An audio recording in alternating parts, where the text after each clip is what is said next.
तो भाई लोग, कल रात मैंने धुरंधर 2 वापस देखी एंड सोचा कि इस पे अब एक और वीडियो बना के टाइटल दे दूंगा कि भाई आई saw Dhurandhar 2 once again and my opinion change इसकी माँ का। बट यार एक जेन्युइनली बात बोलूं, फर्स्ट शो देखने के बाद एंड कल देखने के बाद काफी सारे फिल्मों में चेंजेस कर दिए गए, जिसके बारे में अपन आगे बात करेंगे। और ऊपर से एक और चीज मैं मेंशन करना चाहूंगा कि मैं अचानक से देख रहा हूँ कि कई सारे यूट्यूबरों का ओपिनियन अलग ही आ रहा है अब इस फिल्म को लेके। कई सारे शिकायत भी करना चालू कर दिए, तो वो सारी चीजों पर बात करेंगे। सबसे पहले मैं कल के एक्सपीरियंस का कुछ चीज शेयर करता हूँ। मैंने कई बार बड़ी बड़ी फिल्में, इवन कमर्शियल मास वाली फिल्में भी जब वीक डेज पे जाता हूँ सेकंड थर्ड टाइम देखने, तो मैं एक चीज नोटिस करता हूँ कि यार ये ना जो वीक डेज पे जो ऑडियंस आती है अपना जॉब का टाइम मैनेज करके, टाइम निकाल के जो फिल्मों को ट्रेंड पर टाइम देना चाहती है, वो ये सोचते हैं कि भाई अब ये हमारे लिए कंपलसरी इवेंट हो गया है क्योंकि इस चीज की हवा चल रही है एंड ये हमारे लिए अब एग्जाम हो गया है जिसको कैसे भी करके अटेंड करना है। तो देखो, आप अटेंड कर लो, ये कोई गलत बात नहीं है, लेकिन आप एंजॉय नहीं कर रहे भाई। अगर आप अब ऐसे इरादे से कई मजे लेने वाले चीज को एक टास्क समझ के जाओगे तो मजा नहीं कर पाओगे यार। ट्रेंड में शामिल होना एंड ट्रेंड का मजा लेना दोनों में फर्क है। मैं यही कल की धुरंधर 2 की बात कर रहा हूँ जहाँ पूरा शो हाउसफुल था, लेकिन ऑडियंस एकदम डल बैठे हैं, ना शोर कर रही है, ना चिल्ला रही है, ना वाव फील कर रही है, ना कुछ भी नहीं। यार आप लोग अपने जिंदगी में ऑलरेडी बहुत हसल कर रहे हो एंड जब ये सारी चीजें एंजॉयमेंट के लिए बनी तो आप खुल के एंजॉय करो। देखो, आपका गम अगर आपके अंदर है उससे भी किसी को कोई फर्क नहीं पड़ने वाला है, इवन आपकी खुशी से भी किसी को कोई लेना देना नहीं। तो एटलीस्ट आप अपने लिए तो खुल के मजा करो। अब कुछ लोगों का इस पे अलग ही ओपिनियन रहेगा, तो मैं आपको कल का ही एक्सपीरियंस शेयर करता हूँ कि जब फिल्म स्टार्ट होती है, आरी आरी सॉन्ग आता है, वो जो मारधाड़ करते हैं रणबीर सिंह, वहां पर मैं अकेले शोर कर रहा था, मजा ले रहा था। लेकिन जब फिल्म का सेकेंड हाफ आता है, दुनिया भर के ट्विस्ट आते हैं, तब तक मैं खुद देख रहा हूँ कि मेरे साथ लोग शामिल हो गए, चिल्ला रहे, तालियां मारे, सीढ़ियां मारे, वही लोग तो शांत बैठे थे। चलो उस पर ज्यादा कुछ नहीं बोलूंगा, आप लोग खुद ही समझदार हो। बट कल जब मैं सेकंड टाइम एक्सपीरियंस कर रहा था, अपना माइंड हर एक फ्रेम्स एंड शॉट्स पे इतना ज्यादा ध्यान दे रहा था कि क्या ही बताओ। एक तो भाई अभी भी मेरे को ये फील ही नहीं होता कि ये कोई बॉलीवुड की फिल्म है जिसको बॉलीवुड स्टाइल में या कोई इंडियन स्टाइल में शूट किया हो। लास्ट मेरे को वो एनिमल लगी थी जो काफी यूनिक वे में आई थी, जो फिल्म ही नहीं फील हो रही थी। और अब धुरंधर के दोनों पार्ट्स, अच्छा फिल्म को लेकर चेंजेस क्या हुए वो बता दो। देखो यार, ये तो ना कम्प्लीटली स्कैम कर दिया। आई मीन पेड प्रीव्यूज वाले दिन पे जितने भी लोग बैठे ना फिल्म देख ले,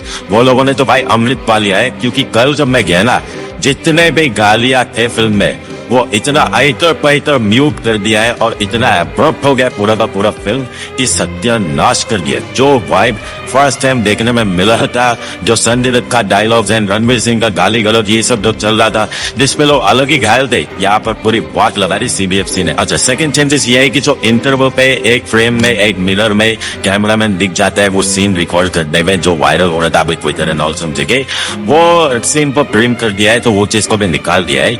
लेकिन मैं एक चीज और नोटिस किया जो शायद बहुत कम ही लोग नोटिस करेंगे कि यार सिर्फ रणवीर सिंह ने ट्रांसफॉर्मेशन नहीं की। फिल्म के अंदर जो उसका दोस्त रहता बचपन का एंड जो पाकिस्तान में स्पाई बना रहता रिजवान, इनके ना आप फिल्म के अंदर देखोगे ना एकदम चंद रोल से कुछ भी ना के बराबर ही है। भले इम्पैक्ट है लेकिन इतना नहीं है। लेकिन ये लोगों ने जिस लेवल पे ट्रांसफॉर्मेशन किया है अपने बॉडी को लेके, आई मीन यार मानना बढ़िया है भाई। एक और चीज मैंने नोटिस किया कि जब फिल्म के स्टार्ट में AK-47 लेके रणवीर सिंह वो MLA सुखविंदर के परिवार के 12 लोगों को मारने वो घर में घुसता है एंड जब वो घुस के मारते सबको वापस एकदम शांति में से चल के आता है, आई थिंक वहीं पर ना फिल्म का टाइटल कार्ड आ जाना चाहिए था रणवीर सिंह के जस्ट पीछे धुरंधर द रिवेंज, बिकॉज वो इतना साइलेंस था वहां पर टाइटल कार्ड। अगर आप इमेजिन करो, इतना शोरदायक शूट कर रहे ना कि वो घायल कर देता है यार। लोग याद रखते उसको इंटरव्यू जैसा। अब मैंने यहाँ पर टाइटल फाइट क्यों सोचा मैं बताऊं, क्योंकि ना आदित्य धर ने ना अपना मूड ही ऐसा बनाया था कि भाई दोनों पार्ट्स में मेरे को साइलेंस ही रखना है जो सबसे ज्यादा शोर करे। आप याद करो पार्ट 1 में जब अर्जुन रामपाल बताते हैं कि खबरी का पता चल गया, अर्जुन रामपाल के सामने वो दरवाजा के सामने बीच में इंटरवल लिख के आशा है, वहां पर ना कोई BGM है, ना कोई शोर है, ना कुछ नहीं। लेकिन वो हमारे दिमाग की बत्ती उड़ा देता है कि आई मीन क्या ही प्लान किया था। Same goes to second part का इंटरवल, घर की याद नहीं आ रही जस्सी क्या चवाए उस पर कुछ नहीं था, लेकिन लोग घायल हो गए एंड वो साइलेंस ही एक कला हो गई थी इस फिल्म की। भाई कुछ यूट्यूबर को लेजी राइटिंग भी लगते हैं। मेरे को ये नहीं समझना कि भाई आदमी को अगर उखड़ना है या बर्बाद होना है ना, तो उसके लिए एक ही चिंगारी काफी है। और वो चिंगारी देने का काम ही आर माधवन करता है कि जब वो उनको बोलते हैं, मैंने ये अपने Day 1 की रिव्यू में ही बोल दिया था, जहां पर किसी ने ये बात करी, मैंने बोल दिया था कि भाई हम मर्द है, हमें अगर लड़ना है करना है तो भाई हमें मेडल के नहीं करना है, हमारा धर्म ही है कि हमको ऐसे ही रहना है भाई, बिना किसी एक्सपेक्टेशन के। एंड वो एक ही लाइन काफी था किसी को भी सब कुछ बर्बाद करने के लिए, उजाड़ने के लिए। तो वो इतना परफेक्टली सेट हुआ था कि आई मीन मेरे को नहीं समझा कि ये लेजी राइटिंग कैसे हो गई। वही कुछ लोगों को लगा कि यार ये फिल्म काफी मासी होने का ट्राई करती है, मासी भी हो जाती है आगे जाते जाते।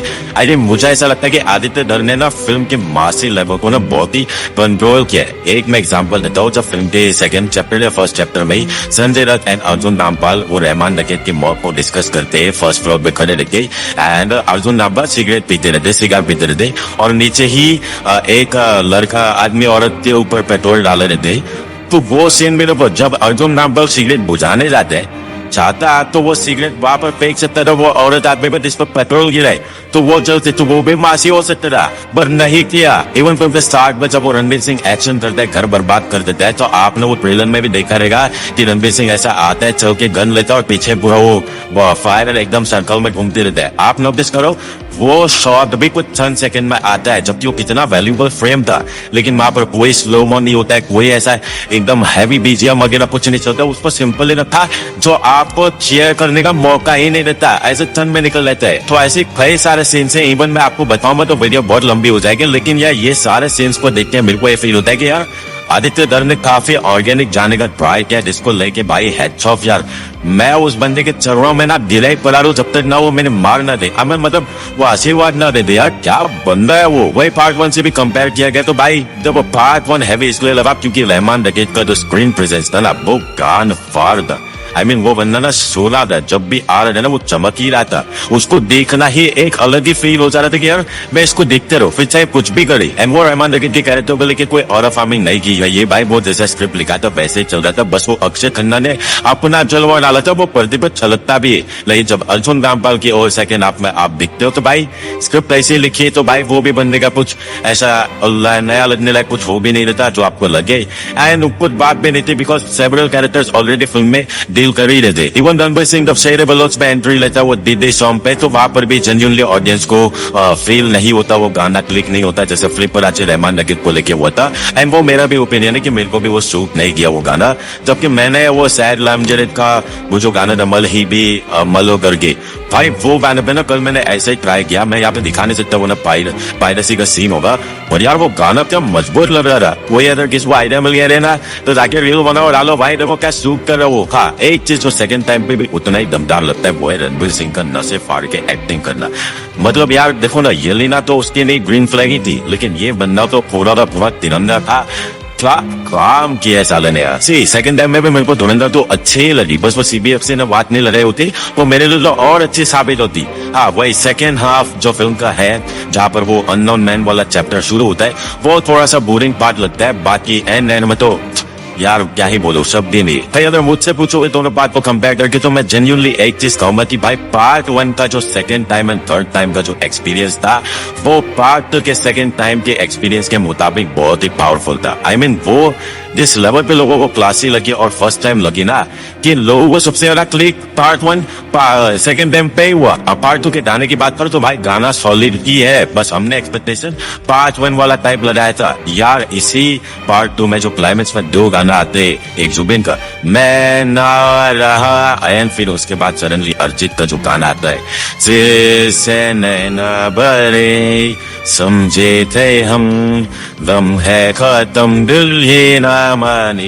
बाप रे बाप, इस समय मेरे बर्बादी का नतीजा ये दोनों गाने, ये दोनों गाने की वजह से ही मैं बर्बाद हूँ। अच्छा भाई दोनों पार्ट में मेरे को एक और चीज जो सबसे बेहतरीन लगी वो ये था कि भाई पार्ट 1 में जो दिलजीत का इजी सॉन्ग था वो आज तक अंडररेटेड है, थोड़ा मेरे को ऐसा फील होता है बाकी गाने के कंपेयर में, एंड वो वैसा ही रहना चाहिए। इवन सेम पार्ट 2 में भी एक अंडररेटेड गाना है जो नूरा सिस्टर्स का है, जी मैं मारी चावा करके।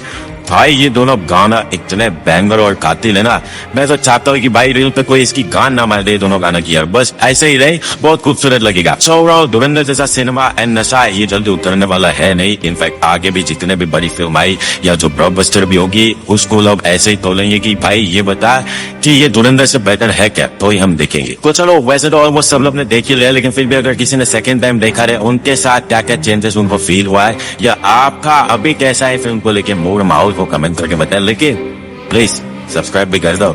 आप लोग को मेजर इकबाल के नीचे के एक बाल का कसम भाई, प्लीज भाई सब्सक्राइब करके मिलते हैं नेक्स्ट वीडियो में।